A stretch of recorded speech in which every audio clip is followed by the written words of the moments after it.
Gold, trusted gold buyers. మీరు తాకట్టు పెట్టిన బంగారాన్ని విడిపించి ఈ రోజు ఉన్న మార్కెట్ ధరకు కొనబడను.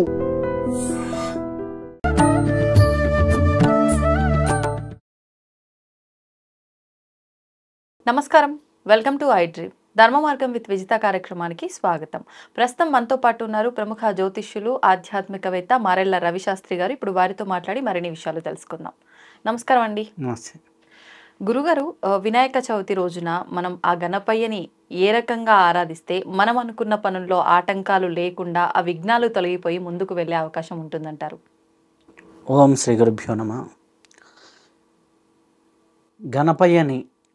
గణపతిని మహాగణపతిని విఘ్నాధిపతి అంటారు. అంటే విఘ్నాలు తొలగించేవాడు.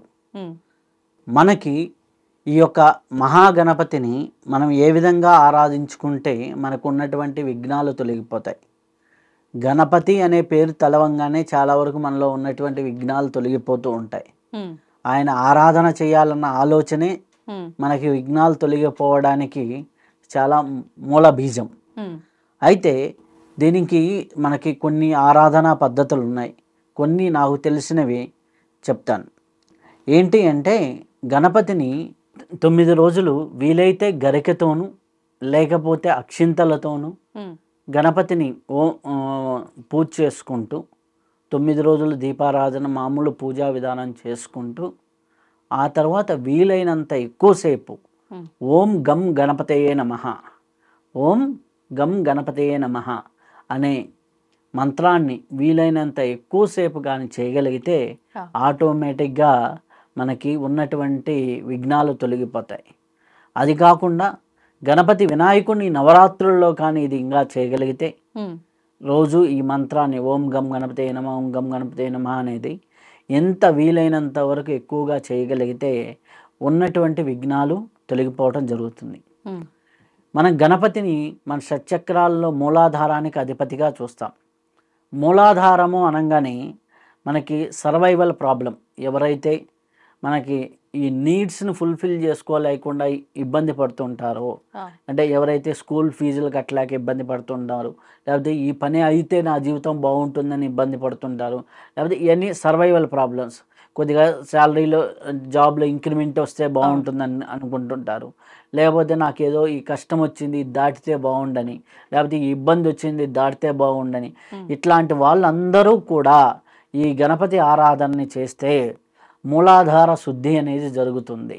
మూలాధార చక్రం ఎప్పుడైతే శుద్ధి అవుతుందో వాళ్ళకు ఉన్నటువంటి నీడ్స్లో ఉన్నటువంటి ఇబ్బందులన్నీ కూడా, సర్వైవల్గా ఉన్నటువంటి ఇబ్బందులన్నీ కూడా తొలగిపోతాయి. ఆ తర్వాత జాబులో ఉన్నతి రావటం, అలాగే వారు చేస్తున్నటువంటి ఉద్యోగం ప్రదేశంలో ఉన్నటువంటి ఇబ్బందులు కానివ్వండి, ఇట్లాంటి ఈర్ష్యా ద్వేషాలు తాలూకు ఇబ్బందులు కానివ్వండి, ఇటువంటి అన్నీ కూడా గణపతి ఆరాధన చేసినప్పుడు పోతాయి. అలాగే మనకి గణపతిని ఎప్పుడైతే మనం ఆరాధన చేస్తూ ఉంటామో మనకి జాతక చక్రంలో కూడా బృహస్పతి గ్రహం యొక్క బలం పెరుగుతూ ఉంటుంది. అంటే గురుబలం పెరుగుతూ ఉంటుంది. గురుబలం ఎప్పుడైతే పెరుగుతుందో జీవితం చాలా స్మూత్గా వెళ్ళటం అనేది అవుతూ ఉంటుంది. ఎప్పుడైతే గురుబలం పెరుగుతూ ఉంటే ఆటోమేటిక్గా మన జీవితం అనేది చాలా స్మూత్ అవుతూ ఉంటుంది. కాబట్టి గణపతి ఆరాధనని ఎవరైతే ఓం గం గణపతయే నమః అనేది చేస్తూ ఉంటారో వాళ్ళకి చాలా బాగుంటుంది. మొన్న ఎవరికో ఇట్లా చెప్పినప్పుడు, మేము హాస్టల్లో ఉంటాం ఎలా కుదురుతుందనేసి ఒకరు అడిగారు. హాస్టల్లో ఉంటే పూజ చేయలేకపోతే స్నానం చేసి ప్రశాంతంగా ఈ మంత్రం వరకైనా ఓం గం గణపతయే నమః, ఓం గం గణపతయే నమః చేసుకుంటూ ఉంటే అన్నిసార్లు సంఖ్యమైన చూసుకోవాలంటారా? ఇది రోజుకి 1 గంట తగ్గకుండా, రోజుకి 1 గంట గంటన్నర తగ్గకుండా చేసుకుంటూ వెళ్తూ ఉంటే ఒక 40 రోజులు లేకపోతే 90 రోజుల్లో వాళ్ళకి ఖచ్చితంగా మంచి రిజల్ట్స్ వస్తాయి. ఎందుకు అంటే 1 గంట అంటే గంట సేపు కానీ చేయగలిగితే 4 నుంచి 5 వేలు చేయొచ్చు ఈ మంత్రాన్ని. అప్పుడు ఒక 40 రోజులు చేస్తే ఏమవుతుంది, 4 లక్షల ఆటోమేటిక్గా రోజుకి 40,000 అంటే 1,00,000 దాటిపోతుంది. అదే 90 రోజులు చేశారనుకోండి 3.5 లక్షలు 4 లక్షల దాకా తేలుతుంది. గణపతి మంత్రాన్ని 4 లక్షలు చేస్తే సిద్ధి అనేసి మన శాస్త్రాల్లో చెప్పబడింది. కాబట్టి ఎప్పుడైతే ఓం గం గణపతయే నమః అనేది 4 లక్షల సార్లు చేయగలిగితే మంచిది. లేదు ఇందనక మొట్టమొదట్లో మనం చెప్పినట్టు 9 రోజులు రోజుకు 1 గంట సేపు చేసినా మనకి 24,000 జపం దాటింది అనుకోండి. 24,000 జపం దాటంగానే మనకు ఉన్నటువంటి ఇమీడియట్ ఇబ్బంది, ఎవరికో డబ్బులు ఇవ్వాలి, దొరకటం లేదు, రావాల్సింది రావటం లేదు, ఇమీడియట్గా సొల్యూషన్స్ ఏదో రూపేణా వేరే చోట నుంచి అందటం కానీ ఇట్లాంటివి జరుగుతూ ఉంటుంది. 24,000 అంటే 4 గంటలు 5 గంటలు కూర్చుంటే ఉదయం 2.5 గంట, సాయంత్రం ఒక రోజులో కూడా చేయొచ్చు. కానీ మనం ఈ 9 రోజుల్లో రోజుకు 1 గంట సేపు కానీ చేసుకుంటూ వెళ్తూ ఉంటే ఆటోమేటిక్గా మనకి ఇది అవుతూ ఉంటుంది. వీలైతే ముందర గణపతికి అష్టోత్తర పూజ, అలాగే గరికతో పూజ చేసుకొని ఆటోమేటిక్గా చేయగలిగితే చాలా చాలా బాగుంటుంది. గరికతోని ఎందుకు పూజ చేయాలి అంటే వినాయకుడికి గరిక అంటే చాలా ఇష్టం. ఎందుకు గరికతో పూజ చేస్తే ఏం జరుగుతుంది అంటే రాహుగ్రహ దోషం పోతుంది. అలాగే గరికని మనం వాడేటప్పుడు ఔషధ గుణాల్లో వాతపిత్త కపాలకి మనకి బాడీలో ఉన్నటువంటి వాతపిత్త కపాలని బ్యాలెన్స్ చేసేదిగా మనం చెప్తాం. అలాగే ఈ యొక్క గరికని మనకి రాహుగ్రహానికి రాహు దోషానికి తీసేసేదానికి కూడా ఉపయోగిస్తాం. కాబట్టి మనం హోమ ద్రవ్యాల్లో గరిక వేస్తున్న రాహుగ్రహానికి సంబంధించి చేస్తాం. సో ఒక పక్క రాహు గ్రహాన్ని తీసేస్తూ గురుగ్రహాన్ని పెంచుతూ గురుబలాన్ని పెంచుతూ ముందుకు వెళ్తూ ఉంటే వీళ్ళ జీవితం అనేది సస్యశ్యామలంగా మారుతూ ఉంటుంది. కాబట్టి గణపతి ఆరాధనని ఎవరైతే ఈ విధంగా చేస్తారో అంటే 9 రోజులు మామూలు రోజుల్లో చేయొచ్చు, ఇంకా ఎస్పెషల్లీ గణపతి నవరాత్రి రోజుల్లో కానీ చేయగలిగితే చాలా మంచి ఫలితం అయితే ఉంటుంది, చాలా అద్భుతంగా ఉంటుంది. గణపతి నవరాత్రి రోజుల్లో కుదరని వాళ్ళు కూడా ఈ సాధనని ఇలా హ్యాపీగా చేసుకోవచ్చు. 9 రోజులు హ్యాపీగా పసుపు గణపతిని పెట్టుకొని గరికతో అష్టోత్తరంతో పూజ చేసుకుంటూ ఈ మంత్రాన్ని వీలైనంత మనకి బెల్లం కానీ ఇట్లా నైవేద్యం పెట్టేసిన తర్వాత ఆ యొక్క నైవేద్యాన్ని పెట్టేసుకొని వాళ్ళకి వీలైనట్లుగా దీపారాధన అవి చేసేసుకొని మామూలుగా బెల్లం నైవేద్యం పెట్టుకొని ఆటోమేటిక్గా ఈ మంత్రాన్ని వీలైనంత సేపు చేసుకుంటూ ఉంటే చాలా అద్భుతమైన ఫలితాలు వస్తాయి. ఇవి ప్రాక్టికల్గా చాలామంది జీవితాల్లో మారినాయి. అలాగే నాకు తెలిసిన ఒక అమ్మాయికి వేరే కంపెనీలో పనిచేస్తుంది. కంపెనీలో పనిచేస్తూ ఇట్లా జాతకం కోసం వచ్చినప్పుడు ఇది చేసుకోమని చెప్తే అమ్మాయి 18,000 ఎంతో శాలరీకి పనిచేస్తుంది, 18,000కి పనిచేస్తూ ఉంటే వేరే చోట ఆపర్చునిటీ వచ్చి వెళ్ళిపోయింది. అమ్మాయికి గురుబలం తక్కువగా ఉంది, ఆల్రెడీ 6 years ఎక్స్పీరియన్స్ ఉన్నా కానీ పెరగటం లేదనమాట. అదే టక్మని ఏమైపోయింది అంటే వేరే కంపెనీ వాళ్ళు పిలిచి ఇప్పుడు మీరు అనుకున్నంత మేము శాలరీ ఇవ్వలేము, కానీ ఇప్పుడు ఫస్ట్ దానికి అయితే 1 lakh శాలరీ ఇస్తామన్నారు. ఎక్కడ 18,000 ఎక్కడ 1 lakh? అంత మార్పా? ఆ అమ్మాయి ఎట్లా అంటే సీరియస్గా కూర్చొని రోజు చేయటం మొదలుపెట్టింది. ఒక 8 lakhs వరకు చేసింది. టక్మని ఆ అమ్మాయి ఉండేది ఉప్పల్లో, బంజారా హిల్స్లో ఎక్కడికో జాబ్కి వచ్చేది, రోజు ట్రావెల్. ఇప్పుడు కొత్తగా వచ్చిన కంపెనీ ఆ అమ్మాయి ఉన్న ఇంటి నుంచి 200 మీటర్ల దూరం. అంటే కన్వీనియన్స్, మంచి శాలరీ, అన్ని విధాలుగా సౌఖ్యంగా సౌలభ్యంగా సుఖప్రదంగా జీవితం అనేది హ్యాపీగా వెళ్ళడానికి హ్యాపీగా ఉంది. అమ్మాయి చార్టెడ్ అసిస్టెంట్ అనమాట. సో వేరే కంపెనీ వాళ్ళు అక్కడ తీసుకొని ఒక సిఏకి ఇక్కడ ఆఫీస్ ఉంది, అక్కడ ఒక ఆఫీస్ ఉంది. అమ్మాయి అన్నీ తెలుసు కాబట్టి హ్యాపీగా మొత్తం నువ్వు ప్రాసెస్ అంతా నువ్వు చూసుకొని నేను వచ్చి సంతకం పెడతానని ఒక ఆఫీస్ని అమ్మాయికి హ్యాండ్ ఓవర్ చేశారు. సో కాబట్టి అంత శాలరీ ఇచ్చి చేశారు. అంటే ఇది యాదృచ్ఛికంగా జరగల. అమ్మాయి ఒక 2 నెలల పాటు తీవ్రమైన సాధన, రెండోది యోగ్యత. ఆ అమ్మాయికి ఆల్రెడీ పని పట్ల ఒక యోగ్యత ఉంది, అర్హత ఉంది, సాధన ఉంది. ఈ 3 కలిసినప్పుడే వస్తాయి. ఎవరో ఒకరు వచ్చేసి నేను చేస్తాను అంటే అలా కాదు. వాళ్ళకి తగిన యోగ్యత ఉండాలి, అర్హత ఉండాలి, సాధన ఉండాలి. ఈ 3 కలిసినప్పుడు వాళ్ళ జీవితం అనేది సస్యశ్యామలంగా మారుతుంది. సాధారణంగా ప్రదక్షిణలు చేస్తూ ఉంటాం. కొన్ని ఆలయాలకు వెళ్తే ప్రత్యేకించి ఇక్కడ ఇన్ని ప్రదక్షిణలు చేసి మన కామ్యం ఏంటో కనుక సంకల్పం చెప్పుకుంటే ఖచ్చితంగా నెరవేరుతుంది అని చెప్పి, అంటే భగవంతుణ్ణి బట్టి మనం ప్రదక్షిణలు చేసే విధానం ఉంటుందా, లేదు అంటే మనం సంకల్పం చెప్పుకునే దాన్ని బట్టి ఇన్ని ప్రదక్షిణలు చేయాలని మనం అనుకునే దాన్ని బట్టి ఉంటుందా, అసలు ఎలా ఉంటుంది? ఈ ప్రదక్షిణలు చేయడానికి కూడా సమయం అవసరమా, సంఖ్య అవసరమా, భగవంతుణ్ణి బట్టి చేసే విధానం మార్చాల్సి ఉంటుందా? మొత్తం కంప్లీట్గా ప్రదక్షిణల గురించి వివరణ కావాలి. ఓం శ్రీ గురుభ్యో నమ. ప్రదక్షిణ మనకి తీసేస్తే ఏమవుతుంది? దక్షిణ. దక్షిణ. దక్షిణ అంటే ఏంటి? మనము ఒక గురువు గారికి ఇచ్చే మనీ కావచ్చు, ఏదైనా దక్షిణ రూపంలో మనం ఇస్తాం. ప్రబలమైన దక్షిణే ప్రదక్షిణ. ప్రబలమైన అంటే? ప్రబలమైన అంటే విశేషమైన. ఓకే. దక్షిణే ప్రదక్షిణ అంటే విశేషమైన దక్షిణ అంటే భగవంతునికి మనకి విశేషంగా మనం సమర్పించుకునేది ఏంటంటే ప్రబలమైన ప్రదక్షిణం. దీంట్లో ఎందుకు ప్రదక్షిణ చేస్తే అంత ప్రాముఖ్యత అంటే, మనకి సైంటిఫికల్గా చూస్తే మనకి ఉన్నటువంటి మూల విరాట్ ఏదైతే ఉందో, మూల విరాట్ కింద మనకి యంత్రం ఉంటుంది. ఏ దేవి దేవత ప్రతిష్ట చేసేప్పుడు యంత్రం, నవరత్నాలు, ఇంకా కుదిరితే పూర్వకాలంలో బంగారాలు ఇట్లాంటి అవన్నీ కూడా రత్న ఖజితాలు అవన్నీ కూడా వేసేవాళ్ళు, నవరత్నాలు. వాటిని అన్నిటి మీద యంత్రం పెడతారు. యంత్రం మీద విగ్రహాన్ని ఉంచుతారు. విగ్రహాన్ని ఉంచితే ఆ యొక్క విగ్రహం మనకి ఉంటుంది. అక్కడ ఉన్నటువంటి పండితుల యొక్క వేద మంత్ర ఉచ్చారణ, వేద మంత్ర పఠనం వల్ల అక్కడ ఏమవుతుంది అంటే ఆ యొక్క వైబ్రేషన్ పెరుగుతూ ఉంటుంది. ఈ వైబ్రేషన్తో పాటు యూనివర్సల్ ఎనర్జీ రిసీవింగ్ ఉంటుంది గోపురానికి. ఓకే. యూనివర్సల్ ఎనర్జీ ఎప్పుడైతే రిసీవింగ్ ఉంటుందో ఆ రిసీవింగ్ మనకి ఈ యొక్క విగ్రహం మీద నుంచి యంత్రంలో పడి ఎక్స్పాండ్ అవుతూ ఉంటుంది. ఎప్పుడైతే ఆ ఎక్స్పాన్షన్ జరిగిందో అది గర్భాలయం చుట్టూ ఎక్కువగా ఉంటుంది. పవర్. ఓకే. ఓకే. ఆ పవర్ అనేది, ఆ శక్తి అనేది, ప్రాణశక్తి అనేది గర్భాలయం చుట్టూ మీకు చాలా విశేషంగా ఉంటుంది. ఆ విశేషంగా ఉన్నటువంటి ఆ పవర్ని, ఆ యూనివర్సల్ పవర్ని మనం తీసుకోవాలి అంటే గర్భాలయం దగ్గరగా మనం సంచరించాలి. దీనికి మన వాళ్ళు పూర్వకాలంలో సుసాంప్రదాయంగా పెట్టిందంటే గుడి చుట్టూ ప్రదక్షిణ అనే కాన్సెప్ట్.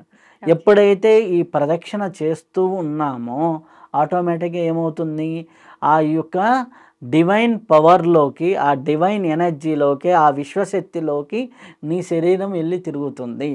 ఎప్పుడైతే డివైన్ పవర్లో నీ శరీరం ఉందో నీలో ఉన్నటువంటి నెగిటివ్ ఎనర్జీస్ కానీ, నెగిటివ్ ఆరాస్ కానీ, నెగిటివ్ దృష్టి దోషాలు కానీ, ఇటువంటి అన్నీ కూడా అక్కడ క్లెంజ్ అయిపోతూ ఉంటాయి.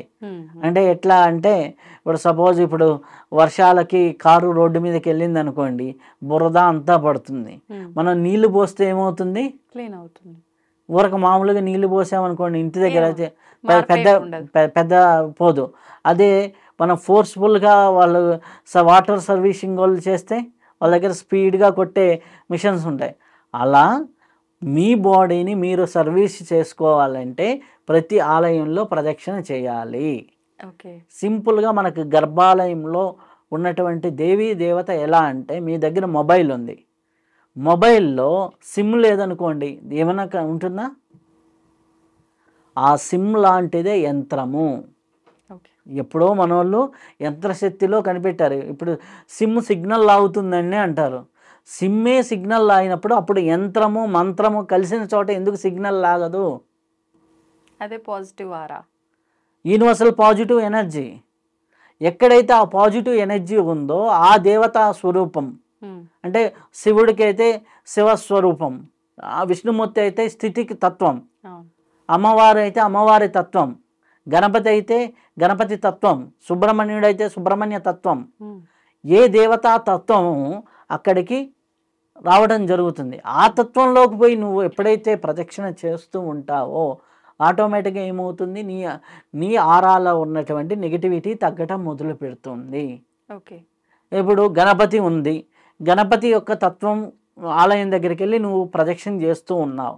ఆటోమేటిక్ గణపతి ఏంటి, నీ చక్రాల్లో మూలాధారానికి అధిపతి. మూలాధార అధిపతి అయినప్పుడు నీకు సర్వైవల్ ప్రాబ్లమ్స్, ఉద్యోగ సమస్యలు అన్నీ తీరుస్తాడు. అదే సుబ్రహ్మణ్య ఆలయానికి వెళ్ళి ప్రదక్షిణ చేసావు, సుబ్రహ్మణ్య సంతాన కారకానికి సంబంధించినటువంటి రిలేటెడ్ ఇష్యూస్ అన్నిటికీ సంసారం బాగుండాలన్నా, మన పరిస్థితులు బాగుండాలన్నా వీటికి సుబ్రహ్మణ్యుడి చుట్టూ ప్రదక్షిణ చేస్తాం. కొంతమంది మానసికంగా ధైర్యం ఉండరు, హనుమాన్ గుడికి వెళ్ళి ప్రదక్షిణ చేస్తే ఆ ధైర్యం అనే శక్తి, అక్కడ ఎనర్జీ ఉంటుంది కాబట్టి ఆ ధైర్య శక్తిలో నువ్వు తిరిగితే ఆటోమేటిక్గా నీలో ధైర్యం డెవలప్ అవుతుంది. అందుకని మన వాళ్ళు ఏంది ఒక్క రోజులో డెవలప్ అవ్వదు కాబట్టి రోజుకు నువ్వు వెళ్ళి ఒక 3 ప్రదక్షిణాలు, 5 లేకపోతే 9 లేకపోతే 27 అలా 108 చిన్న ఆలయాలు అయితే 108 ప్రదక్షిణాలు చేయమంటారు. అలా ప్రదక్షిణాలు 108 చేయటం వల్ల నువ్వు తెలియకుండా ఆ ఆరాలో నువ్వు సంచరిస్తూ ఉంటే ఆటోమేటిక్ నీ వీక్నెస్ డల్ అవుతుంది, నీలో పాజిటివ్ ఎనర్జీ ఉంటుంది. నీలో సౌమ్యం కావాలి, లలితా అమ్మవారి గుడికి వెళ్ళి ప్రదక్షిణ చేయి. నీకు ఆవేశం ఎక్కువ అయిపోయింది, లలితా అమ్మవారి గుడికి వెళ్ళి ప్రదక్షిణ చేయి. అలాగే నీలో శత్రు బాధలు ఎక్కువ అయిపోయినాయి, ఏ దుర్గా గుడికో ఏ అమ్మవారి గుడికో వెళ్ళి ప్రదక్షిణ చేయి. దృష్టి దోషాలు ఉన్నాయి, దృష్టి దోషాలకు సంబంధించిన మనకి దైవం శివాలయానికి వెళ్ళి చేయండి. గ్రహ బాధలు ఉన్నాయి, శివాలయానికి వెళ్ళి చేయండి. నవగ్రహ బాధలు ఉన్నాయి, నవగ్రహాల చుట్టూ ప్రదక్షిణ చేయండి. ఇవన్నీ మన శాస్త్రంలో చెప్పారు. ఎందుకంటే ఆ ఎనర్జీ ఎక్కువగా ఉన్న ప్రదేశంలోకి వెళ్ళి నువ్వు ఎప్పుడైతే తిరుగుతావో అప్పుడు ప్రదక్షిణ ఉంటుంది. ఇది ఒక అర్థమైతే, మరొక అర్థం ఏంటి అంటే భూమి ఇలా తిరుగుతూ ఉంటుంది. ఈ తిరిగే దానికి నువ్వు అదే కోణంలో ఇంకొక రౌండ్ వేసావనుకో ఏమైంది, అదే కోణంలో ఇంకొక రౌండ్ వేసావనుకోండి, భూమి ఒక చుట్టూ తిరిగితే ఒక రోజు, అదే కోణంలో నువ్వు ఇంకొక రౌండ్ వేసావంటే ఒక రోజు అయిపించుకున్నట్టు. ఒకవేళ నీకు ఏదన్నా నెగిటివ్ పరిస్థితి ఒక 6 నెలల పాటు ఉంది, నువ్వు ఒక దైవం చుట్టూ వెళ్ళి 180 ప్రదక్షిణాలు తిరిగావు అనుకోండి, నీకు 180 రోజులకు నువ్వు కాలంలో ముందుకు వెళ్ళినట్లు, దాన్ని తప్పించుకున్నంత. ఇప్పుడు నీకు ఒక ఏళ్ళనాటి శని ఉంది, ఏళ్ళనాటి శని అంటే 7.5 సంవత్సరం. ఓకే, ఒక 100 ప్రదక్షిణాలు ఒక శివాలయంలో శివలింగానికి మీరు చేశారు, రోజు ఒక గంటన్నర టైం పెట్టుకొని 3 రోజులకి ఏమైంది, 1 ఇయర్ అయిపోయింది. 21 రోజులు చేస్తే 7 సంవత్సరాలు అయిపోయింది. దాని బాధ నివృత్తి జరిగింది. ఓకే, నిజంగా ఇంత ఫలితం ఉంటుందంటారా? ప్రదక్షిణ ప్రబలమైన దక్షిణ, positive energy, cell phone, sim. ఏ సమయంలో చేయాలంటారు ప్రదక్షిణ కరెక్ట్ గా? ఆ ఫలితం మనకు రావాలి పూర్తిగా ఎప్పుడైతే ఎంటీ స్టమక్ తో చేస్తే ఎక్కువ ఎనర్జీ రిసీవింగ్ ఉంటుంది. ఎంటీ స్టమక్ ఎప్పుడు ఉంటే అప్పుడు చేస్తే మంచిది. మళ్ళీ ఇప్పుడు 11 గంటలప్పుడు నేను ప్రదక్షిణ చేస్తే కాళ్ళు కాలుతున్నాయి అనేది ఒకటి, లాగా ఇట్లాంటిగా శ్రద్ధ పెట్టలేకపోవటం, లేకపోతే టిఫిన్ చేయలేదనే బాధ ఒకటి, ఇటువంటివన్నీ కాకుండా ఉదయాన్ని 8 గంటల లోపల హ్యాపీగా ప్రదక్షిణ చేస్తే చాలా మంచిది. ఇప్పుడు మీరు అన్నట్టుగా ఆలయంలో అయితే విగ్రహ ప్రతిష్ట సమయంలో యంత్రాలు రకరకాలవన్నీ కూడా అక్కడ స్థాపన చేస్తారు కాబట్టి అంత బలం ఉంది, దానివల్ల మనకు పాజిటివ్గా ఉండి మనం అనుకునే నెరవేరుతాయి. చెట్ల చుట్టూ కూడా ప్రదక్షిణలు చేస్తుంటాం కదా, మరి అది ఎలా తీసుకోవచ్చు అంట? కొన్ని దైవీ వృక్షాలు ఉన్నాయి కదా, ఇప్పుడు వేప చెట్టు రావి చెట్టు కలిసిన చోట, వేప చెట్టు రావి చెట్టు కలిసిన చోట మీకు రావి చెట్టు చుట్టూ ప్రదక్షిణాలు చేస్తే ఆటోమేటిక్ గైనిక్ ప్రాబ్లమ్స్ పోతాయి కదా, ఆ ఎనర్జీ ఉంది. అంటే అందులో దేవతా శక్తి ఉండడం వల్ల, లేదంటే ఒక్కొక్క వృక్షంలో ఒక్కొక్క దాంట్లో ఒక ఎనర్జీ ఉంటుంది. ఆ ఎనర్జీ వల్ల ఆటోమేటిక్గా ఆ రెండు కలిసి ఉన్న దగ్గర తెలియకుండానే సుబ్రహ్మణ్యం తాలూకు ఎనర్జీ ఉంటుంది. కాబట్టి ఆ యొక్క ప్రదక్షిణ చేసినప్పుడు ఆటోమేటిక్గా మీకు ఆ ఫలితం వస్తుంది. అందుకని ఏం చేస్తారు, ఆ ప్రదక్షిణ చేయాలి అంటే ఏం చేయాలి, మన వాళ్ళు నీకు అక్కడ టైం స్పెండ్ చేయాలి. రావి చెట్టు ఉండరు కదా, 108 ఒక దారం పోగు తీసుకొని చుట్టండి. 108 చుట్టేసరికి వీళ్ళు ఒక 2 గంటలో 3 గంటలో పడుతుంది. ఆ 2-3 గంటలు అక్కడ టైం స్పెండ్ చేస్తే వీళ్ళ ఆరాలో ఉన్నటువంటి ప్రాబ్లమ్స్ క్లియర్ అవుతాయి.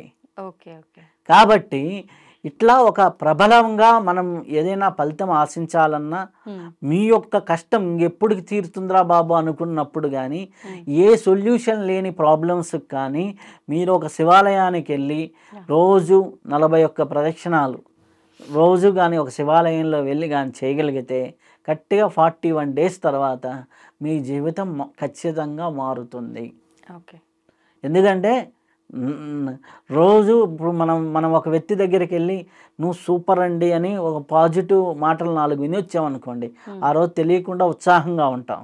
సో ఆ ఉత్సాహము మనలో ఆ శక్తి కొద్దిగా కలిగితేనే ఉంటుంది. అలా 41 రోజులు రోజు నింపుకుంటూ కానీ ఉన్నామనుకోండి, ఆటోమేటిక్గా ఏమవుతుంది, నీ సబ్కాన్షియస్గా కాన్షియస్గా ఫిజికల్గా ఎంతో అవుతుంది. నేను చాలామందికి నా దగ్గరికి జ్యోతిష్యానికి వచ్చే వాళ్ళకి చెబుతా, ఏమంటే మీరు ఎక్కడో వాకింగ్ చేసే బదులు ఉదయం పూట 4 చెంబులు స్నానం చేసి దగ్గరలో ఉన్న గుడికి వెళ్ళి హ్యాపీగా ఒక 108 రౌండ్లు కొట్టండి. పుణ్యము పురుషార్థము 2 ఉంటాయి. వాకింగ్ అవుతుంది, దైవ స్మరణ అవుతుంది. ఈ తిరుగుతూ తిరుగుతూ ఏదో ఒక నామంగా అన్నారనుకోండి, నామం ద్వారా పాజిటివ్ ఎనర్జీ, దైవం ద్వారా పాజిటివ్ ఎనర్జీ, ఆలయం ద్వారా పాజిటివ్ ఎనర్జీ, నడవడం ద్వారా పాజిటివ్ ఎనర్జీ, ఇవన్నీ పాజిటివ్ ఎనర్జీస్. చేసేది ఎలాగో వాకింగ్ చేస్తాం కానీ ఇక్కడైతే పుణ్యం పురుషార్థం కూడా హ్యాపీగా ఉంటుంది. వెళ్ళి పూర్వకాలంలో అదే కదమ్మా, ఇంత పెద్ద ఆలయాలు ఎందుకు కట్టారు? ఆలయానికి నడుచుకుంటూ వెళ్ళేవాళ్ళు, ఉదయాన్నే ఇంట్లో మంచినీళ్ళు కూడా ముట్టకుండా స్నానం చేసి వెళ్ళేవాళ్ళు, వెళ్ళి గుడిలో తీర్థం తీసుకున్న తర్వాతే మంచినీళ్ళు తాగేవాళ్ళు. ఈ గుడిలోకి వెళ్ళిన తర్వాత గుడి చుట్టూ ప్రదక్షిణం చేసి వచ్చేసరికి ఏమైంది, అంతా తిరిగి వచ్చే ఈయన పక్షంలో ఒక 2 కిలోమీటర్లు అయిపోతుంది. ఇదంతా చేసేవాళ్ళు కదా, అటువంటి పరిస్థితి ఉండేది. ఇప్పుడు అది లేదు. కాబట్టి మనము ప్రదక్షిణను ఆచరిస్తే మీ జీవితంలో ఉన్న కర్మ పోతుంది, కాలానికి అతీతంగా మీరు జీవించే విధానంలోకి వెళ్తారు, కాలాతీతులు అవుతారు. కాలంలో వచ్చే కష్టాలని జయించడానికి ప్రదక్షిణ అనేది ఒక ప్రబలంగా ఉంటుంది. ప్రబలమైన దక్షిణ, అత్యున్నతమైన దక్షిణ మీరు సమర్పించాలి అంటే ప్రదక్షిణలు బాగా చేయండి. మనం ఇంతకుముందు మాట్లాడుకున్నప్పుడు శ్వాసకు సంబంధించిన పుస్తకంలో గురించి మాట్లాడుకున్నప్పుడు ఉద్యోగస్తులకి సంబంధించిన ఇబ్బందులు ఏవైనా ఉంటే గనక మనం శ్వాస పైన ఫోకస్ చేసి, అంటే ఈ విధంగా గనక చేస్తే దాని ఇబ్బంది తొలగిపోయి ముందుకెళ్ళే అవకాశం ఉంటుంది అని చెప్పి మీరు చెప్పడం జరిగింది. అంటే నాకు గుర్తులేదు కరెక్ట్గా, కానీ సూర్యనాడి చంద్రనాడి ఏదో సంథింగ్ దానికి సంబంధించిన శ్వాస అని చెప్పారు. ఆ విషయాన్ని ఒక్కసారి మనం అంటే ఏ విధంగా చేస్తే ఉద్యోగస్తులు ఇబ్బంది నుంచి బయటపడతారు దాని గురించి మాట్లాడుకుందాం. ఓం శ్రీ గురుభ్యో నమః. ఇది శ్వాస గురించి మనం తెలుసుకునేటప్పుడు నేను రాసినటువంటి శ్వాస పుస్తకంలో ఉద్యోగస్తులు గురించి ఒక చాప్టర్, 6వ చాప్టర్లో క్లియర్గా మెన్షన్ చేయడం జరిగింది. అయితే చాలామంది కూడా ఇంటర్వ్యూ చూసిన వాళ్ళు ఉద్యోగంలో రాణించాలంటే మేము ఏ శ్వాస పీల్చుకోవాలి, అలాగే ఇంటర్వ్యూలకు వెళ్ళినప్పుడు ఏ శ్వాస పీల్చుకోవాలి, అలాగే మనం ఉద్యోగం వెళ్ళేటప్పుడు సక్సెస్ అవ్వాలి అంటే ఏ శ్వాస ఉంటే బాగుంటుంది, ఇవన్నీ కొన్ని క్వశ్చన్స్ దాని కింద కామెంట్స్ చేయడం జరిగింది. అయితే ఇదేంటంటే అందరికీ కామన్గా ఉండేది. అయితే ఫస్ట్ నేను చెప్పేది ఏంటంటే వాళ్ళకి యోగ్యత ఉండాలి. ఫస్ట్ యోగ్యత ఉండాలి, అర్హత ఉండాలి. ఈ 2 ఉన్నప్పుడు ఈ టెక్నిక్ అనేది ప్లస్ అవుతుంది. ఓకే, ఇప్పుడు 70 మార్కులు వచ్చేవాడికి 75 రావాలి అంటే ఈ టెక్నిక్ పనికి వస్తుంది.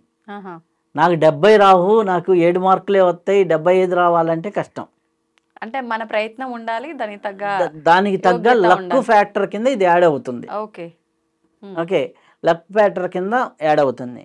ఇప్పుడు మీరు ఒక ఉద్యోగానికి సంబంధించిన ఎగ్జామ్కి వెళ్తున్నారు, రిటర్న్ ఎగ్జామ్లో మీకు ఏమి ఉండాలి, మీరు ప్లెజెంట్గా ఉండాలి, బాగా రాయాలి return exam. Okay, competitive exam అనుకోండి, బాగా రాయాలి. బాగా రాయాలంటే బాగా జ్ఞప్తికి రావాలి. బాగా జ్ఞప్తికి రావాలి అంటే మీకు రైట్ నాస్టల్ బాగా పనిచేయాలి. అంటే కుడి ముక్కులో శ్వాస ఉన్నప్పుడు మీరు ఇట్లా పెట్టుకొని చూస్తే ఎప్పుడూ కూడా ఎడమ ముక్కులో శ్వాస, కుడి ముక్కులో శ్వాస ఎప్పుడు కూడా 2 ఈక్వల్గా ఉండవు. ఒకటి 40, ఒకటి 60, లేకపోతే 70-30 ఇట్లా ఉంటుంది. ఓకే, ఈ 70% ఎక్కువ ఏ సైడ్ అయితే ఉందో ఆ యాక్టివిటీస్ మనం అప్పుడు అట్రాక్ట్ అవుతుంటాం. ప్రతి 90 నిమిషాలకి ఆటోమేటిక్గా మారుతూ ఉంటుంది. ఎడానాడి నుంచి పింగళకి, పింగళ నాడి నుంచి ఎడాకి. అంటే ఎడా పింగళ అంటే అర్థం కాకపోవచ్చు, కాబట్టి సింపుల్గా అర్థమయ్యే లాంగ్వేజ్లో రైట్ నాస్టల్లో ఉన్నదాన్ని పింగళ నాడి అంటారు, సూర్యనాడి. లెఫ్ట్ నాస్టల్లో ఉండేదాన్ని చంద్రనాడి అంటారు, అంటే ఎడం ముక్కులోది. దాన్ని ఇడానాడి కూడా అంటారు. కాబట్టి ఇడా అన్న చంద్రనాడి అన్న లెఫ్ట్ నాస్టల్ అన్న ఒకటే, సూర్యనాడి పింగళ నాడి రైట్ నాస్టల్ అన్న ఒకటే.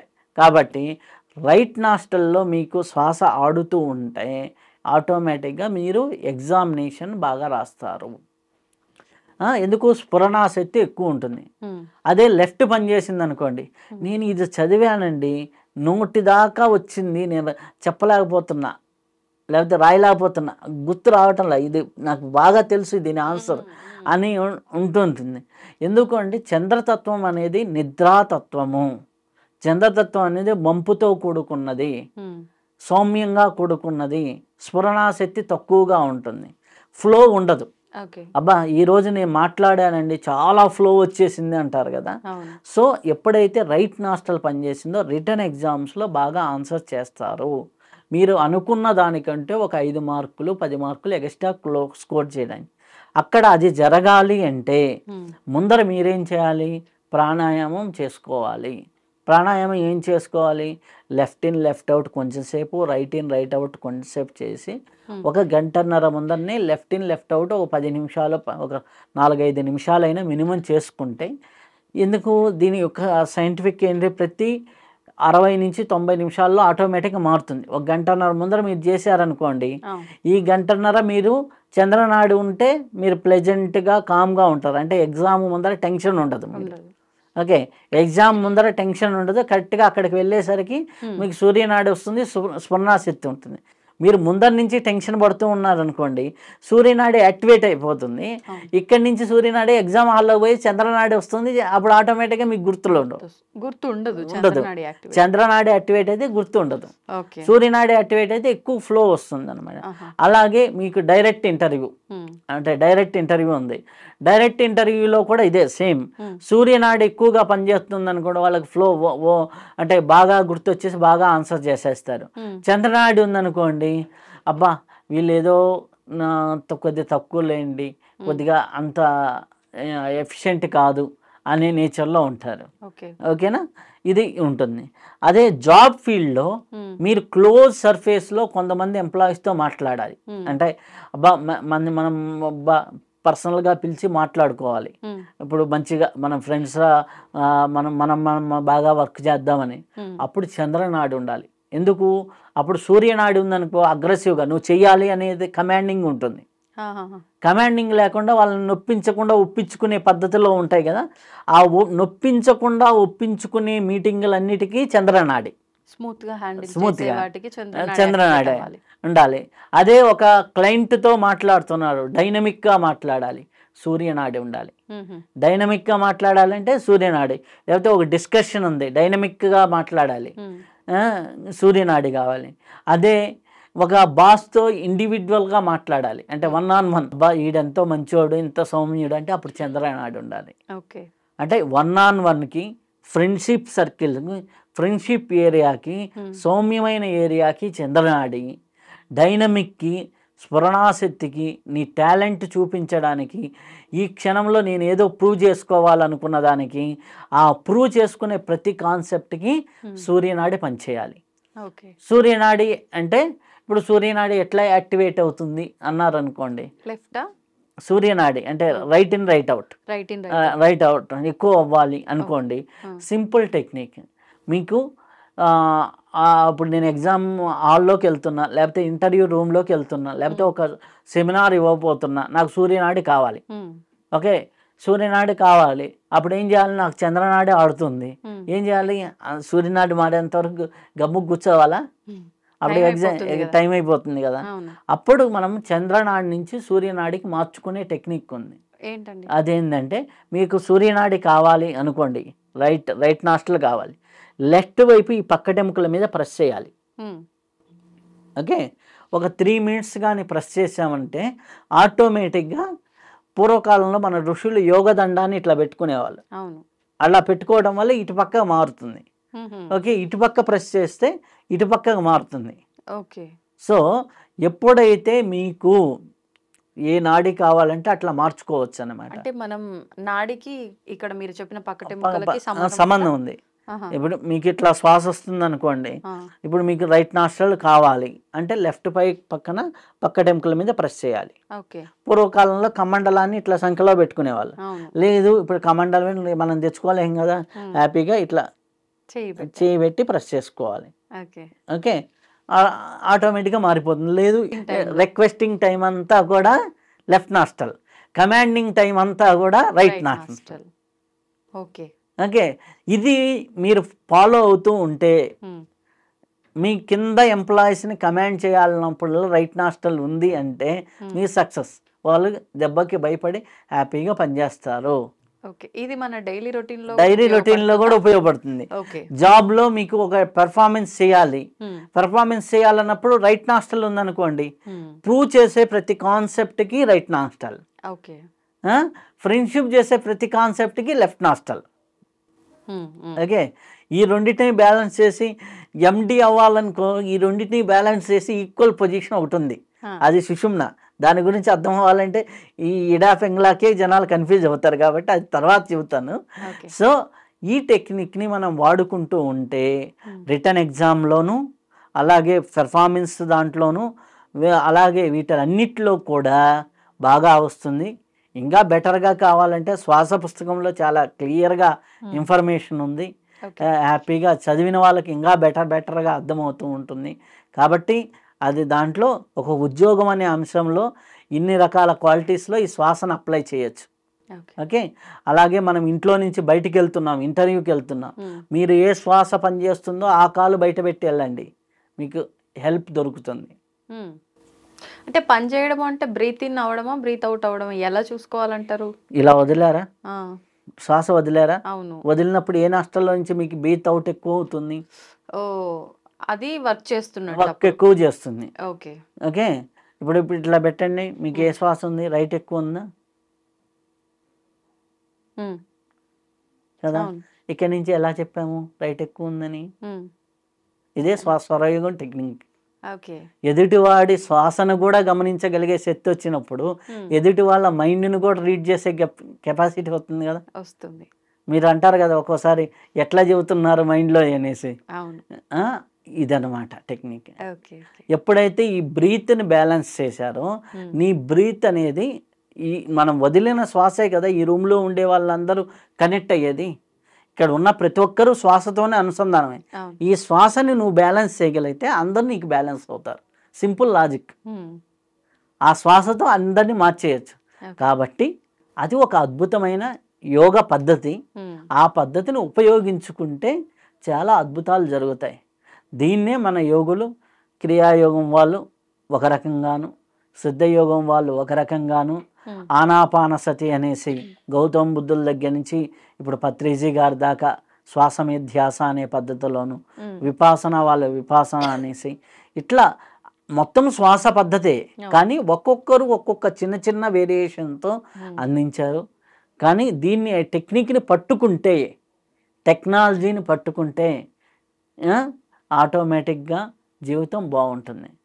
మొన్న ఎవరో అడిగారు దానికి దీనికి డిఫరెన్స్ ఏంటంటే, మీరు ఏదైనా ఒక విషయాన్ని చాట్ జీపీటీలో సెర్చ్ చేసేదానికి, గూగుల్లో సెర్చ్ చేసేదానికి ఎంత డిఫరెన్స్ ఉంటుంది?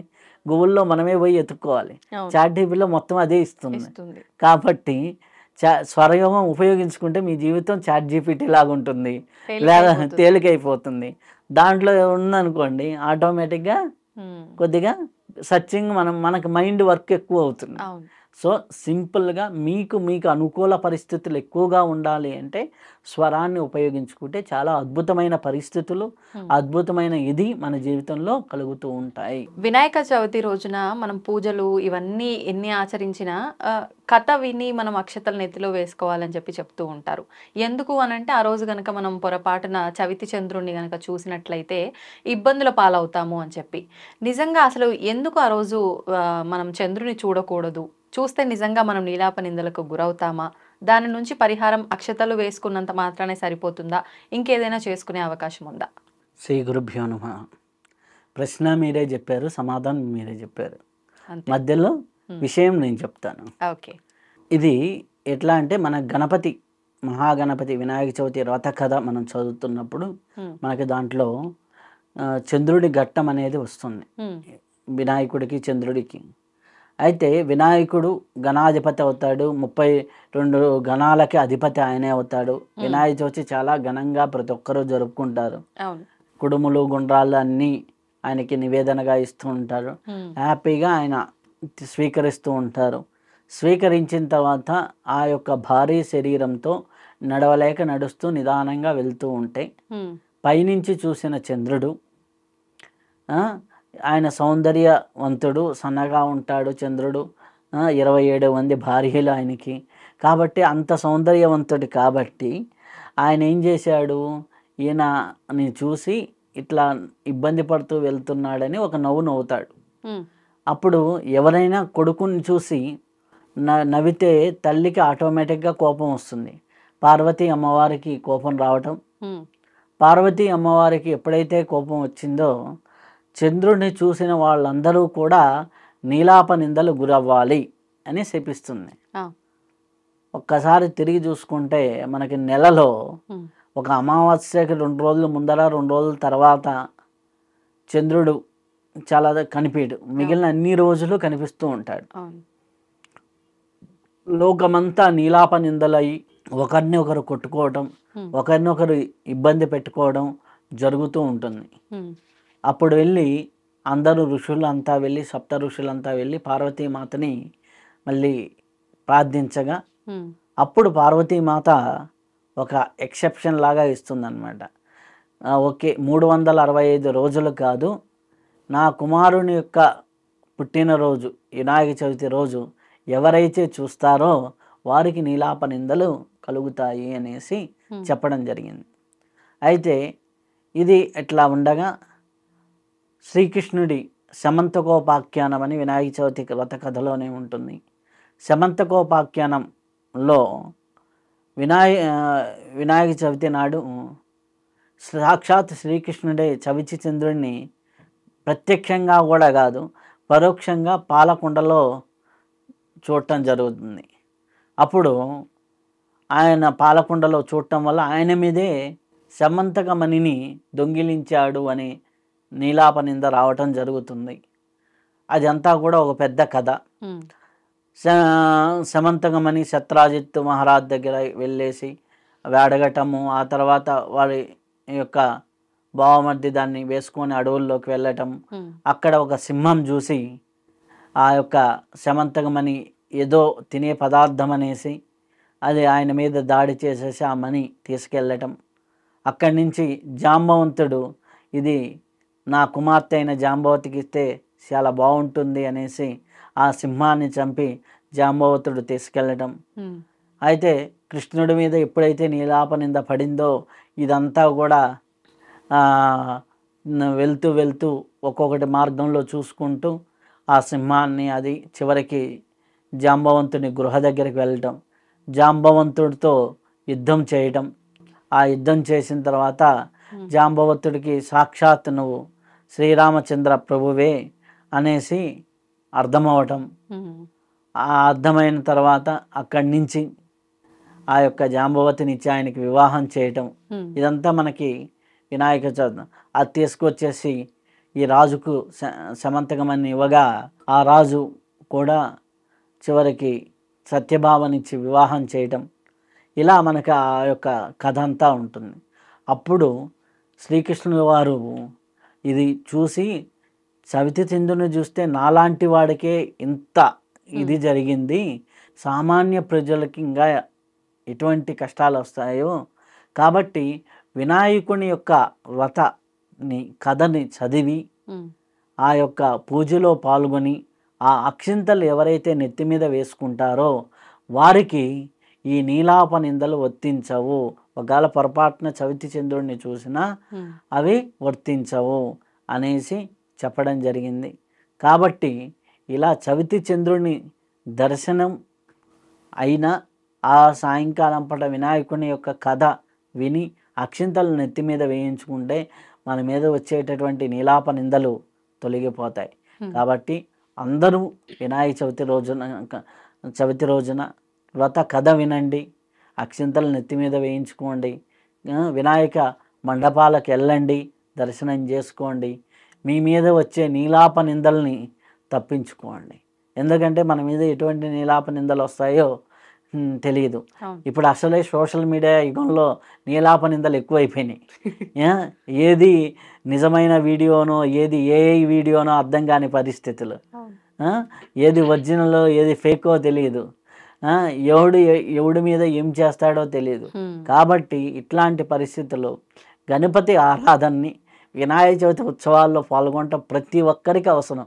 చవితి చంద్రుడిని చూసినా చూడకపోయినా ప్రతి ఒక్కరికి ఇప్పుడు నీలాపనిందల పరిస్థితి ఉంది. కాబట్టి చవితి చంద్రుడి ఇదే కాదు, వినాయకుడి వ్రత కథ వినండి, వినాయకుడు పూజ చేయండి, ఆ అక్షింతలు నెత్తి మీద వేసుకోండి, మీకు వచ్చే అపనందల్ని తొలగించుకోండి.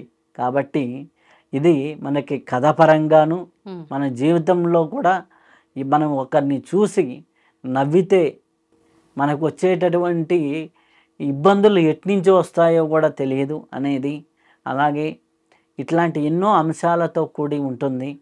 అంటే సాక్షాత్తు కర్మభూమిలో ఉన్నటువంటి ఎంతటి మహానుభావులకైనా కర్మ భూమికి సంబంధించినటువంటి ధర్మానికి సంబంధించినటువంటి విషయాల్లో అవి ఆచరించక తప్పదని అవి అన్ని విషయాలు మనకు అర్థమవుతాయి.